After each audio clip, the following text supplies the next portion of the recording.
अळवाची देठ आहेत याची छानपैकी सोलून घेऊया। त्याची आपण सुंदर अशी भाजी म्हणजे भरीत करणार आहोत, पेटी किंवा भरीत म्हणतात त्याला, असं करणार आहोत।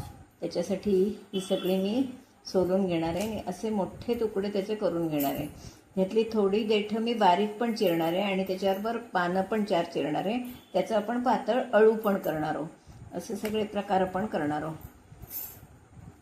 हे बघा, पानांची अळूवडी पण करून दाखवणार आहे तुम्हाला।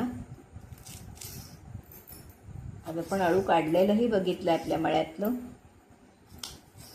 अशी सगळी सोलून घेते आणि अशी हातानंच त्याची मी रेखा बारीक करते। अळू करायचे त्याची बारीक विळीवर चिरायची।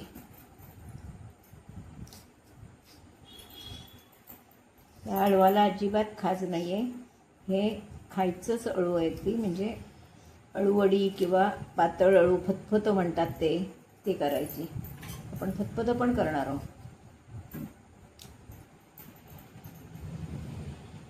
ही मी तुम्हाला अळूची देठ दाखवली होती सोलून। त्याच्यात आता आपण हे छानपैकी कुकरला लावून शिजवून घेणार आहोत। म्हणजे कुकरला लावा किंवा पातेलीत शिजवा, कसेही शिजवा, फक्त ही अळूची देठी आपण छानपैकी शिजवून घ्यायची। त्याच्यात थोडं पाणी घालणार आहे मी, सगळी पाणी घातलंय आणि ही देठी आपण छानपैकी शिजवून घेणार आहोत।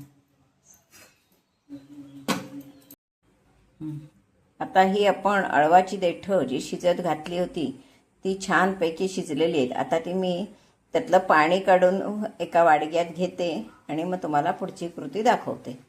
ही देठी छानपैकी शिजवून घेतलेली आहे। त्यामध्ये आपण चवीप्रमाणे साखर घालणार आहोत, कारण आपण ही दह्याची करणार आहोत, त्याच्यामुळे चवीप्रमाणे साखर, चवीप्रमाणे मीठ, यामध्ये आपण मिरचीचा ठेचा घालणार आहोत, ओल्या मिरचीचा ठेचा, त्यानंतर ही भरपूर कोथिंबीर आणि खोबरं हे आवश्यक आहे असं नाही, आता आम्ही आपलं घालतो, पण पूर्वी काय खोबरं वगैरे घालत नसत। आता आपण त्याच्यावर दही घालणार आहोत आणि एका बाजूला मी फोडणी पण करत ठेवणार आहे, तुपाची फोडणी आपण त्याला घालणार आहोत। आता मी यावर दही घालणार आहे। आपण हे दह्याचं भरीत म्हणा, देठी म्हणा, काहीही म्हणा, याला आम्ही देठी म्हणतो। आता याच्यावर मी दही घातलंय, इकडे मी तूप गरम होत ठेवलंय।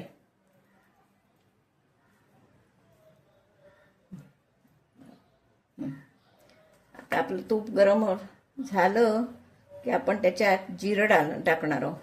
आपण जिऱ्याची छानपैकी त्याला फोडणी देणार आहोत की आपली देठी तयार, भरीत देठी काहीही म्हणा, तयार, खाण्यासाठी तयार। खूप सुंदर लागतं, पोळीशी, भाकरीशी, भाताशी एकदम छान लागते हे कोशिंबीर भरीत, काही जे असेल ते। हे बघा, आता मी याला भरपूर जिरं घालते, याला जिऱ्याची फोडणी छान लागते। जिरं घातलंय, तर मी गॅस घालवून टाकणार आहे। गॅस घालवल्यावर आपण त्याच्यावर हिंग घालणार आहोत। आपली फोडणी तयार। आता ही फोडणी आपण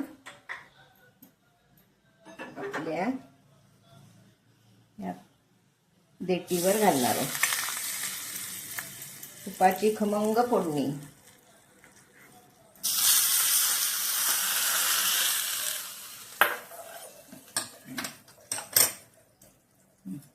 हे आपण छानपैकी कालवून घ्यायचं आणि सर्व करायचं। किती छान बघा, झटकन होणारं अळूची देठ आपण अळूवडी करतो, देठ फेकून देतो, देठ फेकून न देता असा प्रकार केला तर जेवणारेही आवडीनं खातात, वेगळा प्रकार होतो आणि झटकन होणारा प्रकार आहे। भाताच्या कुकरवर ठेवल्या देठ्या की शिजून जातात। आपली ही देठी खाण्यासाठी तयार। म्हणजे छोट्या ह्याच्यात काढूया।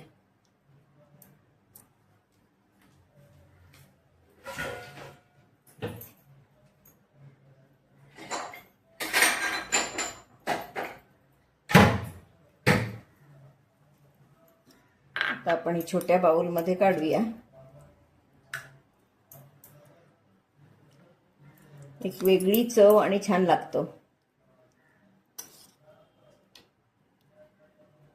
ही देठी मी कशी केली, अळूची देठं कशी सोलून कशी मोडून घेतली, काय काय केलं, हे माझा व्हिडिओ तुम्ही पहिल्यापासून शेवटपर्यंत बघा.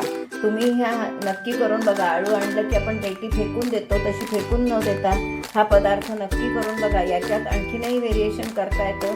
आपण ही चिंचगुळाची देठी सुद्धा करू शकतो, त्याच्यामुळे नक्की करा. भाजी सुद्धा होते, ती सुद्धा करू शकतो, त्याच्यामुळे काहीही फुकट जात नाही. असं हे नक्की करून बघा. आणि माझा व्हिडिओ जर तुम्हाला आवडला तर लाईक करा, शेअर करा, सबस्क्राईब करा, बेल आयकॉन बटन दाबायला विसरू नका. धन्यवाद.